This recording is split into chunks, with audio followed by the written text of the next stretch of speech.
With the latest update of iOS 18, Apple users are able to lock and hide any app, or we can say apps individually. Now, choose an app that you want to hide or lock. Okay, so I'm going to go with YouTube, tap and hold, right, and then require Face ID. Now, for this one, we've got two options here. Require Face ID. This is, how to lock it, all right, and then hide and require Face ID. So I'm going to go with the first one, right, and then the next one. Now, require Face ID, tap on that one. Okay, now the app is locked. Okay, so whenever you want to reach it, okay, you have to, have your face recognized, and then you'll be able to use it. The other thing is actually tap and hold again, all right. Okay, don't require, all right, so that we cancel the first option. Okay, again, now tap and hold, require Face ID, and then I'm going to go with the second one that says hide and require Face ID. All right, now after I tap on this one, now the app is gone, right? So it's hidden, but where to find it?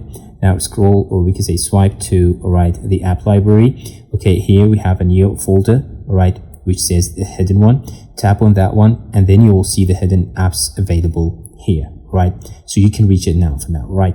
If you want to unhide it, okay, tap and hold, right, and then don't require Face ID, okay, and your app is not in that whole folder anymore. But where to find it? Because I cannot find it here, all right?